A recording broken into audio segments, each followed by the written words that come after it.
इस क्वेश्चन का सोल्यूशन देखेंगे।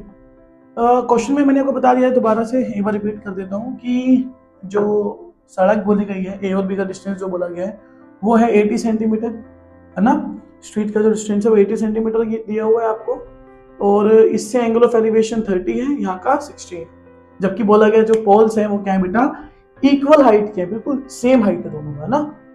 अगर बेटा बोला जाए, हम क्वेश्चन को देखते हैं, तो A B is equals to C D, और हम बोल सकते हैं कि ए बी और सी डी को लेट कर लेते हैं। Let height of poles is x. पोल्स की हाइट को एक्स मान लेते हैं, है ना। तो बेटा ये भी एक्स हो गया और ये भी एक्स हो गया। और अगर मैं लगाऊं बेटा in triangle A B O या ए ओ बी, कुछ भी बोल लो, ए ओ बी, तो बेटा A B upon B O, इसका रिलेशन देखेंगे हाइट अपॉन में या परपेंडिकुलर अपॉन में बेस का रिलेशन देखेंगे। तो बेटा ए बी अपॉन में B O is equals to क्या होगा, tan 30, यहाँ थीटा क्या दिया हुआ है 30, है ना, तो tan 30 के इक्वल। और अभी हमने ए बी को लेट किया है x, तो x अपॉन में B O is equal to, अब tan 30 की वैल्यू क्या होती है, तो इसकी वैल्यू होती है बेटा 1 अपॉन में √3। इजी है, क्रॉस मल्टीप्लाई करोगे बेटा तो आपका आंसर आ जाएगा। तो B O is equal to में x√3, ये आ गया बच्चों। इसी तरह से दूसरे ट्राइंगल में देखें, तो इन ट्राइंगल, कौन सा ट्राइंगल लेंगे बेटा, सीओडी ट्राइंगल में देखें क्या होता है। तो दोबारा से परपेंडिकुलर अपॉन में बेस, तो सी डी अपॉन में D O is equals to tan 60 होता है, एंड tan 60 की वैल्यू क्या होती है, √3। सी डी अभी हमने बोला है एक्स लेट कर रहे हैं, तो डी ओ क्या होगा देखते हैं जरा, तो ये क्रॉस मल्टीप्लाई होगा और यहाँ पे आएगा, तो x अपॉन में √3 is the value of D ओ।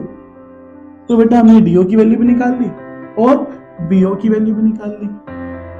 अब क्वेश्चन में ये बोला गया है कि हमें हाइट ऑफ पोल्स बताओ and height of D O और बी ओ बताओ।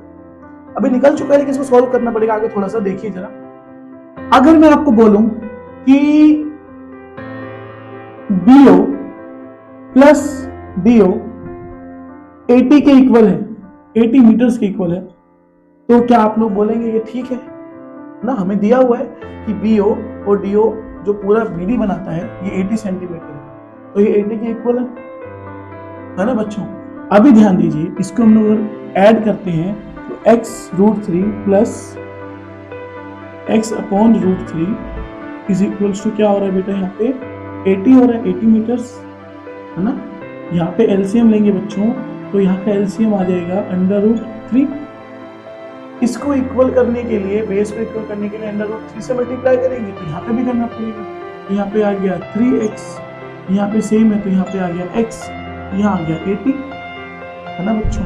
और इसको ऐड करेंगे बेटा, तो यहाँ पे आ गया 4x इज इक्वल्स टू 80√3, तो x इक्वल्स टू 80√3 मल्टीप्लाई का 4 कहाँ पे, डिवाइड में, और कट गया, तो x की वैल्यू क्या आ गई बेटा 20√3। मतलब जो हमारे पोल्स हैं वो क्या हो गए बेटा 20√3 एंड 20√3। अब देखो बच्चों, ये क्वेश्चन बहुत इजी हो गया। अब हमको क्या बोला गया है कि बीओ और डीओ की वैल्यू बताओ।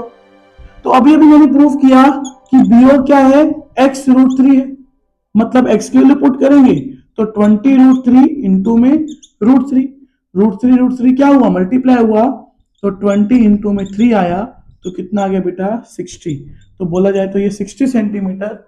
और इसको सीधा माइनस भी करके लिख सकते हो, नहीं करना तो आप लोग 20√3 अपॉन में √3, किसकी वैल्यू है, ये डीओ की वैल्यू है ना बच्चों। तो ये और ये कटा, तो ये कितना आ गया बेटा 20 मीटर्स। तो बेटा ये इतने इजी क्वेश्चंस होते हैं, बस आपको एक ट्रिगोनोमेट्रिक टेबल याद करनी है, वैल्यूज पुट करनी है और आपका आंसर खुद ब खुद आ जाएगा, है ना। Thank you.